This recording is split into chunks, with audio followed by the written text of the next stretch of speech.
Bienvenidos a Voz Ciudadana de Congreso Televisión. Los saluda Raquel Salazar. El Pleno del Congreso aprobó en primera votación el dictamen de reforma constitucional que elimina la inmunidad parlamentaria. Pero ¿cuál es la importancia de esta norma? ¿Cuáles son sus alcances?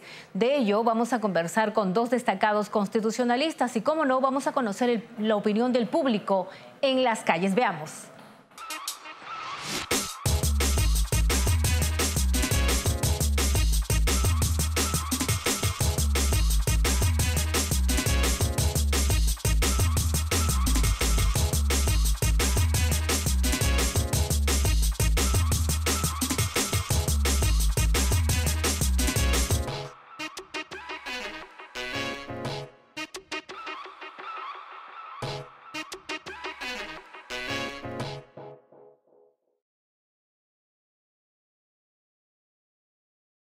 La inmunidad parlamentaria, sí, definitivamente que sí. Y no solo yo, estoy seguro que más de un entrevistado que está de acuerdo con eso. Claro, por supuesto que sí. Con todos los actos de corrupción que viene sufriendo el país desde hace años, yo creo que sí. Aparte, perdón, disculpe, ¿no? Aparte ellos no son intocables, no pueden ser intocables. O sea, como son seres humanos igual que nosotros, cometen errores y se les tiene que juzgar. Entonces, ¿por qué no juzgarlos? ¿Por qué no investigarlos? No, estoy de acuerdo en que se elimine, ¿no? ¿Por qué? Porque ya han habido muchos políticos que se han beneficiado, ¿no? Y no los han llevado pues a juicio o han demorado, ¿no? Para poder llevarlos y ser investigados, ¿no? Yo estoy de acuerdo que se les investigue. Yo no estoy de acuerdo de que ellos tengan esta inmunidad parlamentaria, no. Quiero que se les investigue como debe ser, porque a veces cometen algunas cosas que no son legales realmente. ¿Qué implica la eliminación de la inmunidad parlamentaria total? ¿Qué significa eso? Que, por ejemplo, no existiría la famosa y polémica comisión de levantamiento, la Comisión de Levantamiento de Inmunidad Parlamentaria. Tan polémica porque se ha dicho, y a veces es cierto, que esa comisión de levantamiento de inmunidad o se demora, o se dilata, o sirve para blindarse entre muchos parlamentarios o entre muchas bancadas. Eso finalmente no existiría, y los, digamos, congresistas de la República, de aprobarse esta reforma constitucional, que tengan deudas pendientes con la justicia por delitos comunes, los juzgará un juez penal ordinario sin ningún tipo de inmunidad o de comisión de levantamiento de inmunidad. Cuando se trata de delitos de funciones, ¿a quién corresponde solicitarlo? En ese tema, evidentemente, es el Congreso de la República, digamos, está facultado por delito de función de acusar ante la Comisión Permanente. El Pleno del Congreso aprobó la eliminación de la inmunidad parlamentaria en primera votación, proponiendo la modificación del artículo 93 de la Constitución, estableciendo que la Corte Suprema tenga la atribución sobre la comisión de delitos comunes e imputados a congresistas durante el ejercicio de su mandato. En caso de comisión de delitos antes de asumir el mandato, es competente el juez penal ordinario, refiere el texto aprobado por el Pleno de la Representación Nacional. Sobre el particular conversamos con el ex senador de la República, Raúl Ferrero Costa. La inmunidad se le otorga a los congresistas para que puedan ellos ejercer las funciones con absoluta libertad y no se les siga por sus ideas o por las cosas que dicen en el Congreso. Lo que se quiere es tener un congresista que pueda expresarse libremente en el Congreso y que nada de lo que diga se le pueda hacer el día de mañana pues, perseguible por el gobierno, por razones políticas.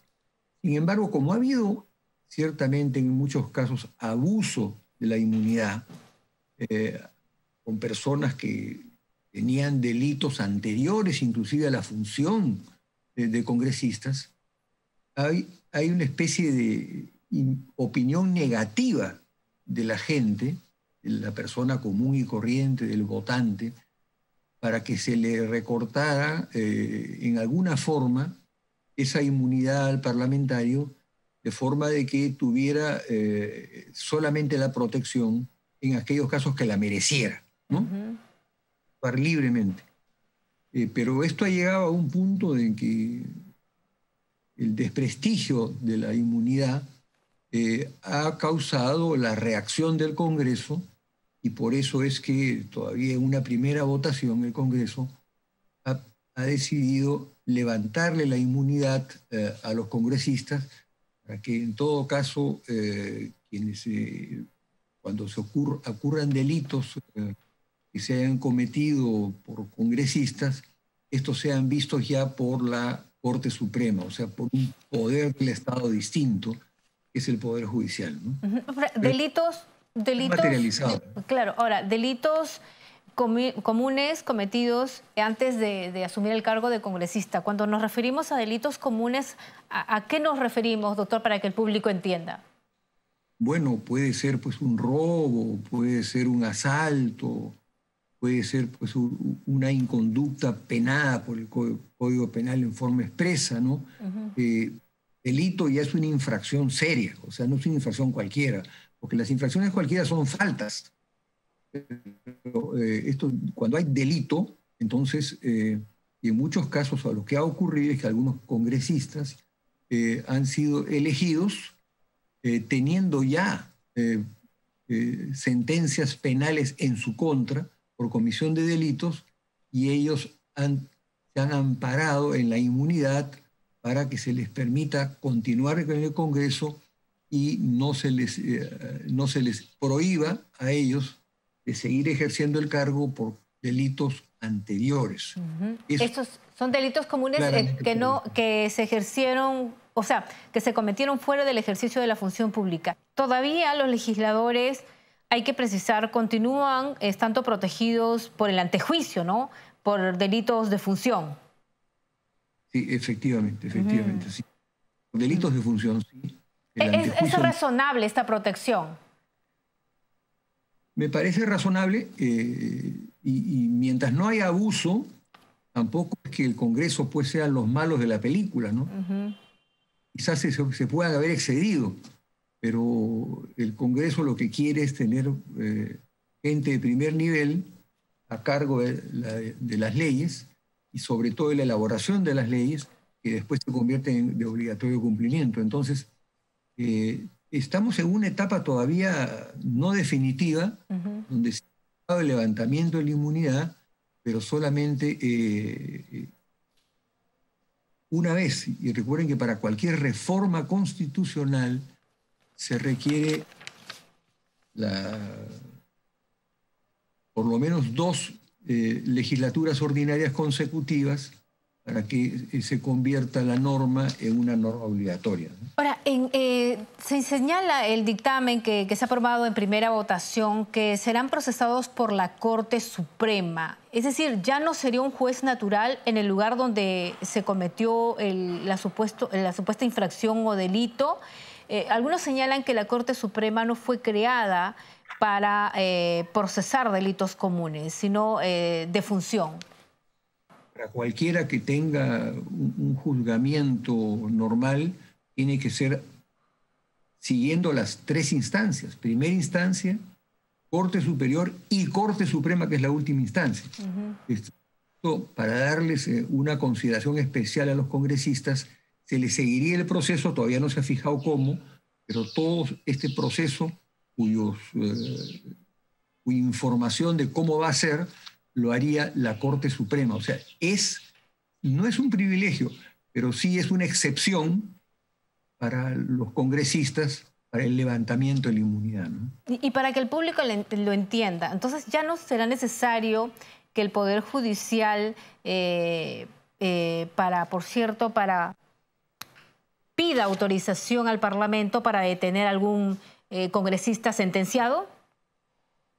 Y bueno, eso ya es un congresista sentenciado, pasa a ser una persona común y corriente y tiene que cumplir con las reglas que cumple cualquier sentenciado. Por lo tanto, le rigen las mismas normas que le rigen a cualquier persona común y corriente, cualquiera de nosotros, ¿no? Y no es propiamente un privilegio, sino es un estatus distinto que le permite a ellos el juzgamiento a través de la última instancia en forma directa, que es la Corte Suprema. Pero ese procedimiento todavía no se ha establecido. No, yo creo que lo que tiene que hacer ahora, lo que tiene que verse es qué tipo de proceso se les va a seguir en la Corte Suprema, porque la Corte Suprema no está preparada para ser sino última instancia. Y cuando se trate de un delito cometido por un miembro del Congreso, se va a tener que seguir un procedimiento especial que no está establecido. O sea, hay que establecer un proceso que también tenga instancias, porque sería un poco absurdo que para darles esta especie de beneficio a los congresistas se les ponga un sistema que tenga una sola instancia en la Corte Suprema. Van a tener que decidirse, eso tendrá que decidirlo también seguramente el mismo Congreso por ley expresa o por reforma constitucional, más bien, qué tipo de proceso es el que va a regir y cuánto de este proceso es admitido de acuerdo a lo que dice la Constitución y no requiere reformas. Pero la reforma sustancial es que es un proceso nuevo, que no tiene reglas establecidas y que por lo tanto van a tener que establecerse nuevas reglas para un nuevo proceso que no existe para el caso de aquellos congresistas que sean procesados y que se les ha eliminado la inmunidad, ¿no? Y como una persona limpia no tengo nada que temer, me investigan, me hagan lo que sea, no tengo nada que temer. No debe haber inmunidad para nadie. Todos deben ser juzgados tal cual, sea el presidente, sea el congresista, sea quien sea, pero tienen que ser juzgados, no tienen que ser por unos votos, tienen que ser juzgados por jueces. Uno de ellos es que se reduciría el riesgo de que la tradición política actual siga estando ahí en el Congreso. Eso evidenciaría una reducción en la corrupción. No nos asegura, pero sería un camino, un primer peldaño para eso. Eso debería ser el Jurado de Elecciones, el Jurado Nacional de Elecciones, la OMPE, que se encarga de ver el currículo de cada persona que postula. Entonces, verificar si estas personas tienen sentencias, tienen alguna investigación o algo por el estilo para que esas personas no puedan postular.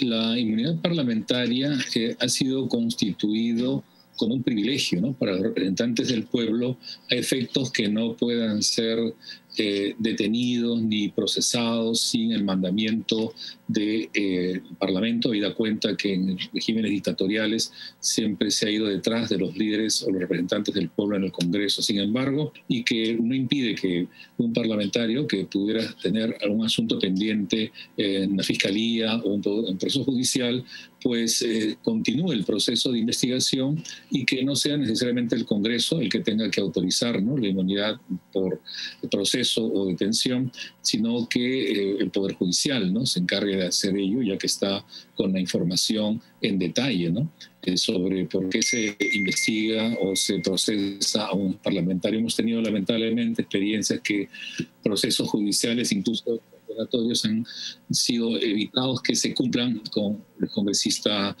Donaire o Benicio Ríos, ¿no?, y otros que también que estaban siendo investigados con acusaciones penales muy fuertes por casos de corrupción, también han sido impedidos que se procesen, ¿no? Y eso ha creado una deslegitimación del Congreso en la opinión pública ciudadana, y eso ha atentado entonces contra la independencia, autonomía y credibilidad en una democracia de sus representantes, que es los congresistas. De ahí que la iniciativa de poder anular la inmunidad parlamentaria, como ocurre también en países no tan lejanos como Colombia o como Chile, ¿no?, pone al Perú un estándar democrático de democracias avanzadas que no necesitan utilizar la inmunidad, sino las vías judiciales ordinarias. El artículo 39 de la Constitución están impedidos de ejercer la función pública mediante designación de cargos de confianza a las personas sobre quienes recaiga una sentencia condenatoria emitida, ¿no?, por el Poder Judicial en primera instancia en calidad de cómplice o autor, ¿no?, por delitos dolosos, ¿no? Y también la reforma que se acaba de publicar ahora en septiembre, ¿no?, del artículo 34 de la Constitución, están impedidos de postular a cargos de elección popular las personas sobre quienes recaiga una sentencia condenatoria contenida en una sentencia de primer grado, ¿no?, en primera instancia en calidad de autor o culpables por la comisión de delito doloso. En ese sentido, se están dando pasos, ¿no?, para evitar que se evite lo que ha ocurrido en los últimos años, ¿no?, que el Parlamento sea un instrumento de intereses particulares que a través de partidos, ¿no?, de una u otra línea, se inoculan y se incorporan, ¿no?, para proteger intereses personales, sino que ahora, si hay sentencia, por lo menos de primer grado, ¿no?, por delito doloso, ese candidato no podrá presentarse, ¿no? La inmunidad parlamentaria es una institución creada para salvaguardar al congresista de la República en su accionar político de representación, legislación y fiscalización. Sin embargo, a lo largo de estos años, esta noble institución ha sido utilizada para otros fines. Básicamente es pues la escapatoria que tienen algunas personas que buscan entonces ser elegidas para llegar al Congreso de la República y escapar a la mano de la justicia. Más aún, esta situación se veía agravada por la existencia de una comisión de levantamiento de la inmunidad parlamentaria, la cual evidentemente tardaba en dar una respuesta o simplemente nunca decidía. Al fin y al cabo, la inmunidad parlamentaria, esta noble institución, se convirtió en pues impunidad parlamentaria. Y eso es precisamente lo que se tiene que evitar. Evitar que la inmunidad parlamentaria sea pues el refugio a los delitos, sea el refugio a las actividades ilícitas. Y es precisamente por eso que lo mejor es eliminar esta inmunidad parlamentaria, porque así permitiría que el congresista de la República no busque en ella ningún tipo de escapatoria, si es que ha cometido algún delito antes de asumir la gestión como congresista de la República. Por eso, la mejor protección, la mejor inmunidad que pueda tener un congresista de la República es entonces su noble labor, su mejor gestión y sobre todo una hoja de vida intachable que le permita pues llevar adelante los grandes objetivos que le dio el pueblo peruano al ser elegido. La norma también establece una disposición complementaria final donde señala que el Congreso de la República adecuará su reglamento en el plazo máximo de 30 días calendario en cumplimiento de lo que dispone esta ley. Según explicó el presidente de la Comisión de Constitución, Omar Chejade, la eliminación de esta prerrogativa establece la desaparición de la Comisión de Levantamiento de Inmunidad Parlamentaria del Congreso.